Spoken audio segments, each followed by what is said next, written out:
Welcome back to my YouTube channel. I want to answer just a few questions before we get into the next part of this modern bathroom remodel. First question that came from you is, why does that have 2 mixer valves and 2 shower heads?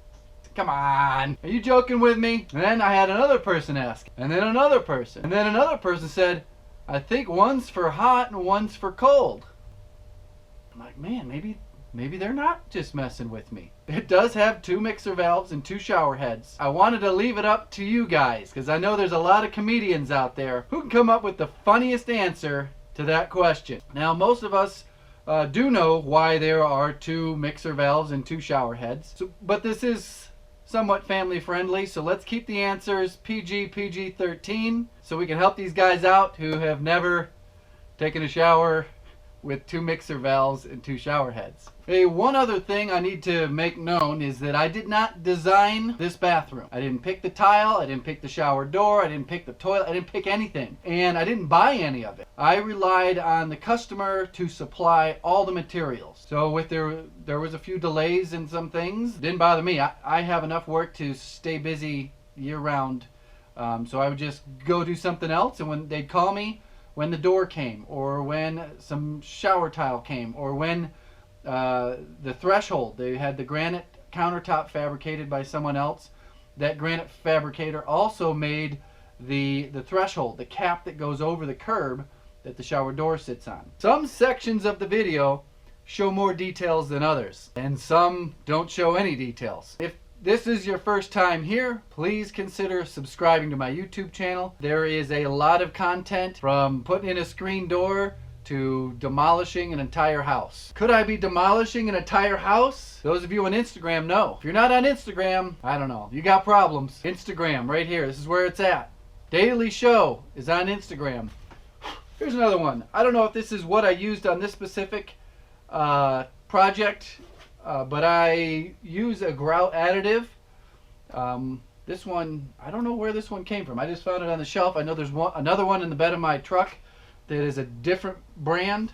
So there's just one grout additive that I've used in the past to seal the grout. You don't mix water, you just mix this. If you tuned into the live stream last night, the 4-hour long live stream, you'll know that this here is the windowsill. I haven't used this in a long time, so hopefully it works. This is the water connection, and I've got this shut-off thing. I'll just crack this thing open and control the flow of water to the saw. Alright, got the hose on.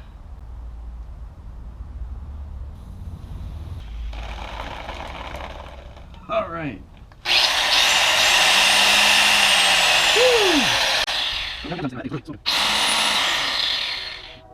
Tell, but this little tube here and that one are 2 little jets that spray right on this this blade here. Okay, it's time to do this.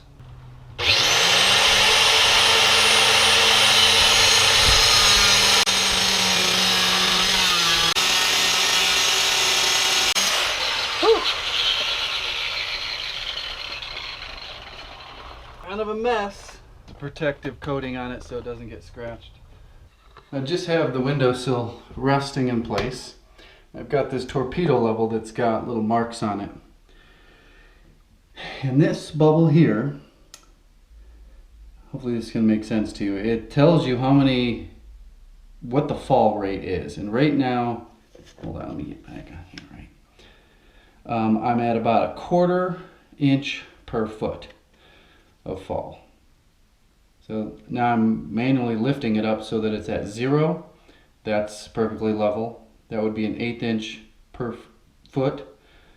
And we're sitting right at a heavy 1/4 inch per foot fall rate on this windowsill here, so that the water will drain into the shower.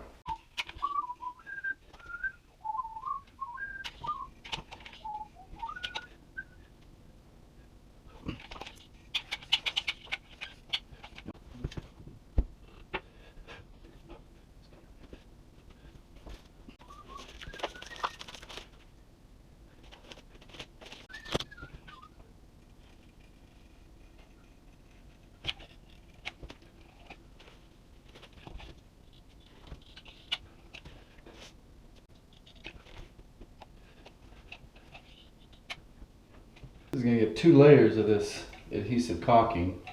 Once I come down the side with the tile, then there'll be another barrier between the sill and the tile of caulking.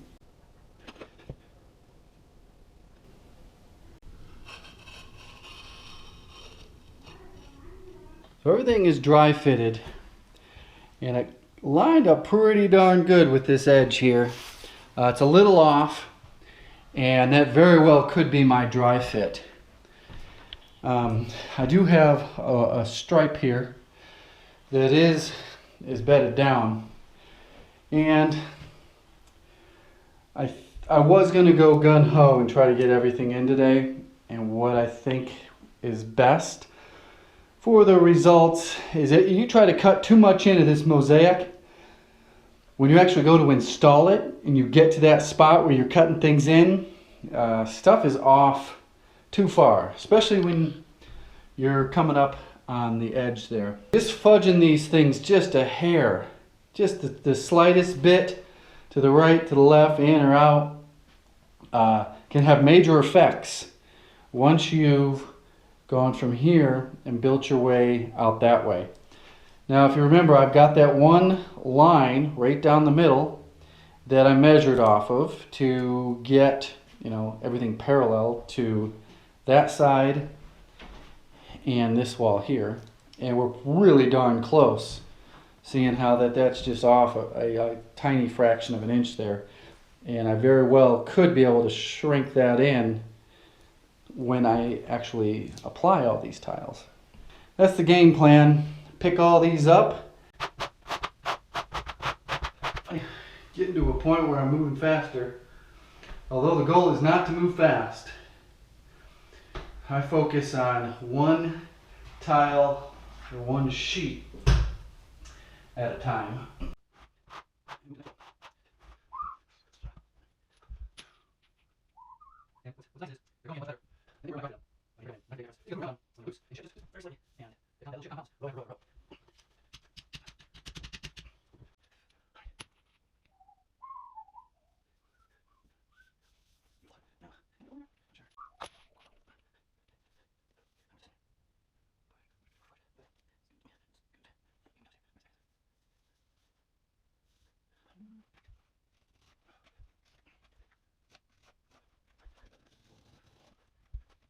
So it does happen. I put a sheet of tile in and discover a chip. This thing is trash.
All right, it's back to the bathroom. I haven't been to this bathroom in 2 weeks. There's a lot of little odds and ends that had to get returned and repurchased, from sink drains, shower doors, a little bit of tile, tile for the baseboard, the aluminum Ditra, I think it's a Ditra edging that goes on top for the baseboard. They were going to put in some door casing themselves. Door casing goes down, tile baseboard goes up to it, and I'm not sure how it's going to look. What is the butt about? Crazy times. Feeling good. I'm going to try to keep the positive energy rolling and get a lot of work done.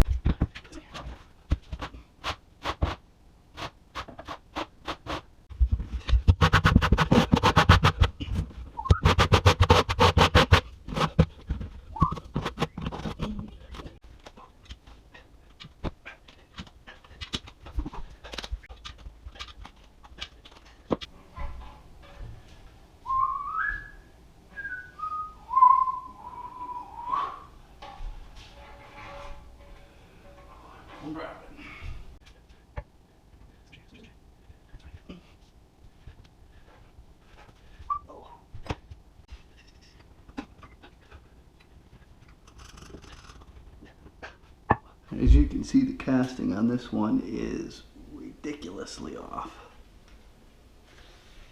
Hey, what are you doing? So I'm going to shim the back because you're going to see the front side, and everything should look okay. Don't whistle, you're going to start listening to me sing. You do not want to hear that. This is one of them eco toilets. You should see this thing. I'll show you a peek on the inside. It's got those buttons that go on the top. Tightening down some wing nuts.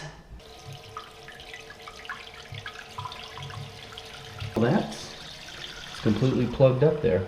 There's not even a hole in that.